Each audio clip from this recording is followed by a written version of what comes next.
Hello everyone, welcome back to the channel. Today I'm bringing you yet another episode of my brand new comics hauls. I put these out every single Wednesday whenever I pick up my new books at my local comic shop. And yes, I did just get my braces a couple days ago, so for any returning viewers, if I'm sounding a little bit different in this video, that's the reason why. I'm still getting used to them. But of course, let's pull these comics out of the bag. This week was a very exciting one. I've got 6 different issues from Marvel as well as 1 from Image, so it's a pretty big haul. So now that we've got these comics out of the bag, we've got to get the bag out of the way.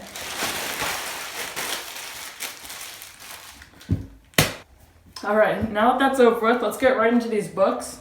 So we'll start off with Image this week because I've only got 1 issue from them. Let's get it right out of the way.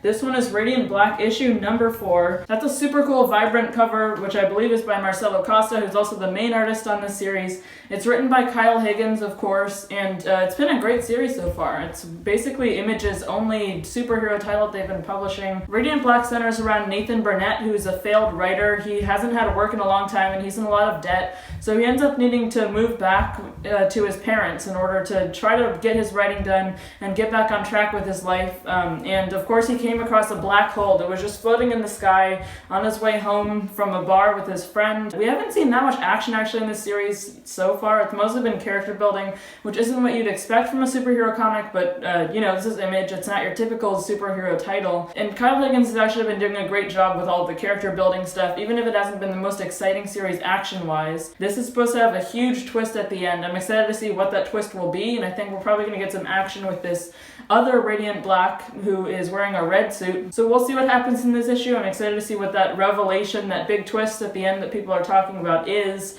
and hopefully the series will start picking up. We'll see. That's Radiant Black, issue number 4. And now, next up, I've got the first issue from Marvel this week is Fantastic Four Life Story number 1. So for anyone unfamiliar with Marvel's life story idea, it was basically a miniseries like 1 or 2 years ago at this point, named SpiderMan Life Story, which was 6 issues. Each different issue covered a different decade, and it's basically what if Spider-Man aged in real time.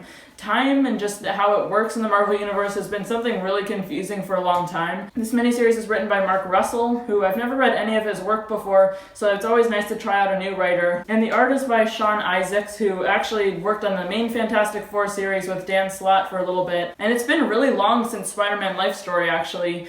It's been like almost a year, but all of a sudden Marvel is cashing in on this life story idea. Alright everyone, now that we're done playing the Fantastic Four, let's move on to the next character, which is...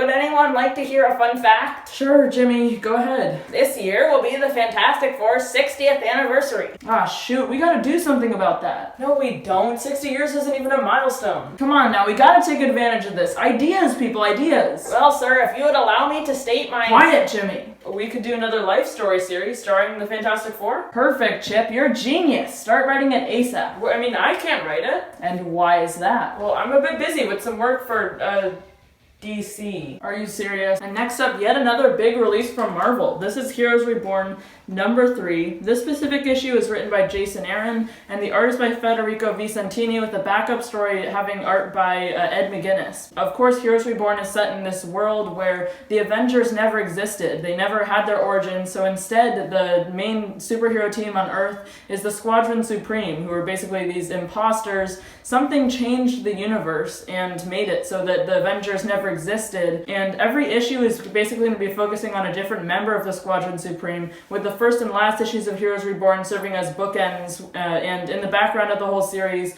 Blade is the only one who remembers the old Avengers, so he is bringing back all of the old teammates and trying to get them to fight back against the Squadron Supreme and bring back the old universe. But this specific issue is supposed to be following Blur, who we see on the cover here, the speedster of the Squadron Supreme, fighting against, I think her name's the Silver Witch in this universe, sort of a mashup between Scarlet Witch and Quicksilver, so 2 speedsters against each other.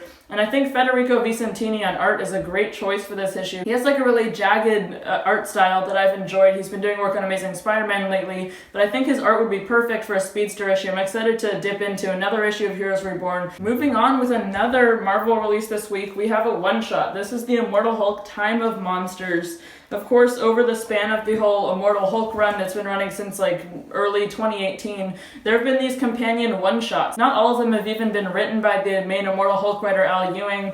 This one I think is at least co-written by him though, and I don't think it's supposed to actually tie into the Immortal Hulk run too much. I think it's more of just a backstory adding on to this mythos, and it won't directly affect the run like some of the one-shots have.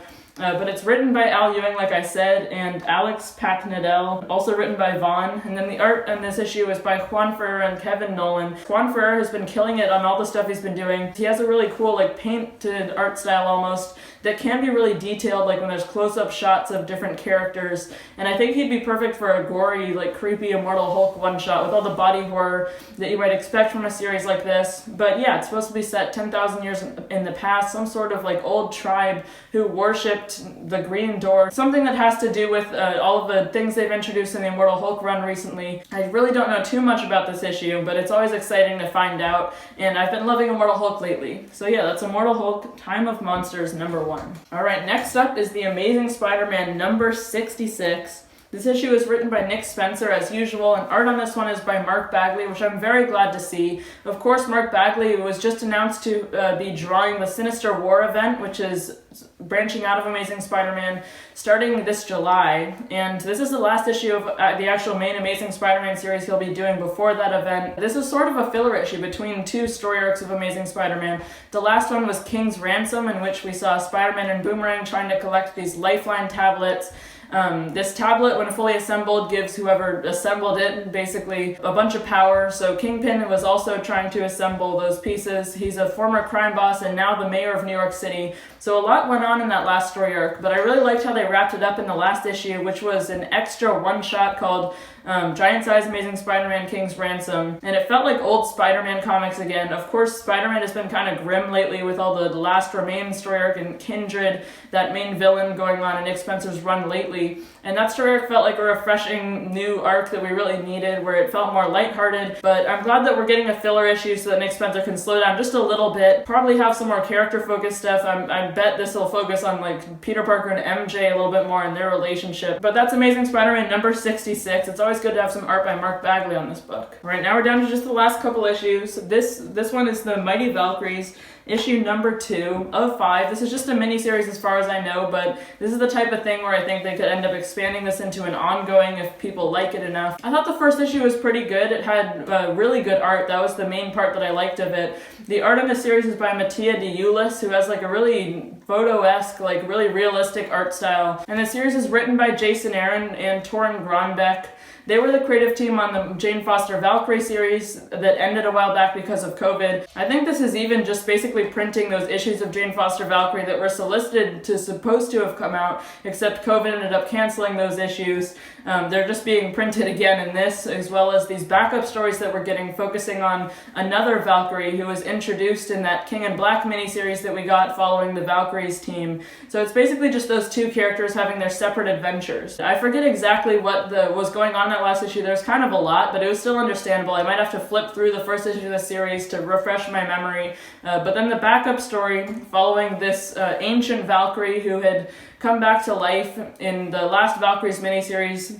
We saw her basically trying to find out what her name was. A lot of her memories are all foggy, so she couldn't remember her own name, and she went to this like fortune teller that we see on the cover. He looks super weird. So yeah, that's the Mighty Valkyries number 2. I'm excited to see where this goes. I'm not really sure what they're going to do with this series. And now here we have my final issue of the week. This is an X-Men comic. It's Wolverine number 12. This is a very interesting cover. You can actually see Wolverine in this test tube, obviously, but the right point of view would be flipping it upside down with Dracula and all of his vampire henchmen lined up around the upside down Wolverine. It's always interesting when they do covers like that where they flip the point of view. I think they do that a lot with like Spider-Man swinging around in the city, except the city is upside down in the background. It's pretty interesting.